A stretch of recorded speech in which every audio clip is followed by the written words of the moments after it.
Sir, இப்போ என்னோட அடுத்த ஒரு கேள்வி சார்.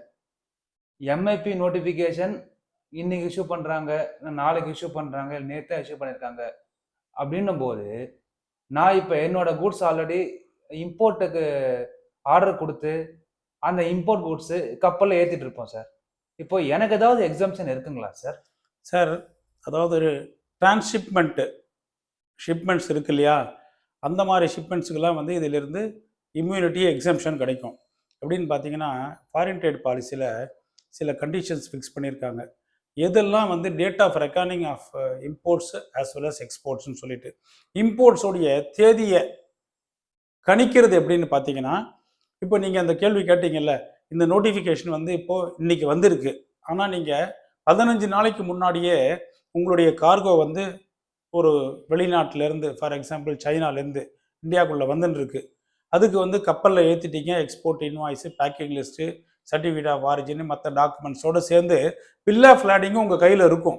அந்த பில் ஆஃப் லேடிங்கில் அந்த டேட் ஆஃப் எக்ஸ்போர்ட்ஸ் அப்படின்றது பதியப்பட்டிருக்கும். அப்போது 15 நாளைக்கு முன்னாடியே அந்த கப்பலில் அந்த கார்கோவை லோட் பண்ணியாச்சு, அது ஆல்ரெடி டிரான்சிட்டில் இருக்குது. அப்படின்ற போது இந்த நோட்டிஃபிகேஷன் வந்து உங்களுக்கு அப்ளிகபிள் ஆகாது. எக்ஸிஸ்டிங் இந்த நோட்டிஃபிகேஷனுக்கு முன்னாடி என்ன கண்டிஷன் இருந்ததோ அதுதான் வரும். இந்த புது condition after the MIP notification shall not be applicable to you. இதில் சி ஷிப்மெண்ட்ஸில் உங்களுக்கு இந்த பெனிஃபிட்ஸ் கிடச்சிரும். ஆனால் அந்த ஷார்ட் டேர்ம் டியூரேஷனில் வந்து சில பேர் ஏரில் இம்போர்ட் பண்ணணும்னு பிளான் பண்ணி வச்சுருந்துருப்பாங்க. அதாவது 2 நாளைக்கு முன்னாடி தான் கார்கோ பேக் ஆகி ரெடியாக இருந்திருக்கும்.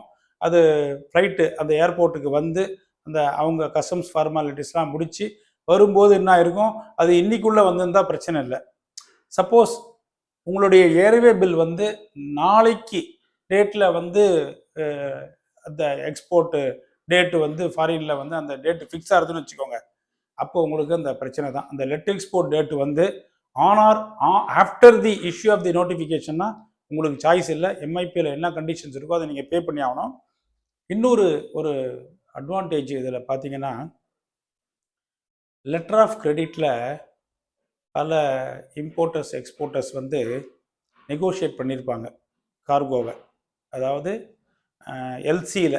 ஸோ எல்சி டேர்ம் வந்து நீங்கள் எம்ஐபி நோட்டிஃபிகேஷனுக்கு முன்னாடி நாள் கன்ஃபார்ம்டு எல்சியாக நீங்கள் இருந்தது அப்படின்னு சொன்னால் அதோடைய வேல்யூவையும் அந்த பர்டிகுலர் குவான்டிட்டியையும் நீங்கள் நோட் பண்ணிவிட்டு directorate general of foreign trade உங்களுடைய ரீஜனல் அத்தாரிட்டிகிட்ட நீங்கள் ஒரு அப்ளிகேஷனை போட்டிங்கன்னா உங்களுக்கு 1 மாதம் தள்ளி இல்லை 2 மாதம் தள்ளி இந்த கார்கோ வந்தாலும் எம்ஐபி மினிமம் இம்போர்ட் ப்ரைஸ் வந்து அப்ளிகபிள் ஆகாது. எல்சியில் எவ்வளோ குவான்டிட்டி அந்த வேல்யூ இருக்கோ அது வரைக்கும் அதை நீங்கள் எக்ஸாஸ்ட் பண்ணிக்கலாம். ஒரே ஒரு கண்டிஷன் என்னென்னா, நோட்டிஃபிகேஷன் வந்த நாள்லேருந்து வித்தின் 15 டேஸ்க்குள்ளே நீங்கள் அப்ளிகேஷனை போட்டுடணும். போட்டு உங்களுடைய அப்ளிகேஷன் வந்து அந்த டிஜிஎஃப்டி ஸ்க்ரூட்னி பண்ணி ப்ராசஸ் பண்ணி உங்களுக்கு ஒரு சர்டிஃபிகேட் கொடுத்துட்டாங்கன்னா, நீங்கள் எந்த போர்ட்டில் இம்போர்ட் பண்ண போகிறீங்களோ அந்த சர்டிஃபிகேட்டை காமிச்சிட்டிங்கன்னா அதில் சப்போஸ் ஒரு 10,000 டன்னு இல்லை 10,000 நம்பர் ஏற்கனவே நீங்கள் எல்சி நெகோஷியேட் பண்ணி உங்கள் பேங்க் மூலிமா கன்ஃபார்ம்டு எல்சி ஃபாரின் சப்ளையர் நீங்கள் கொடுத்துருந்தீங்கன்னா இந்த 10,000 டன்னோ இல்லை 10,000 நம்பரோ நீங்கள் குறிப்பிட்ட கால கெடுக்குள்ள அந்த டிஜிஎஃப்டி சர்டிஃபிகேட்டை வச்சு ஒரு ஷிப்மெண்ட்லேயோ இல்லை மல்டிபிள் ஷிப்மெண்ட்லேயோ வர குறைச்சி நீங்கள் 0 பண்ணிக்கலாம். இது ஒரு பெரிய ப்ளஸ் பாயிண்ட்.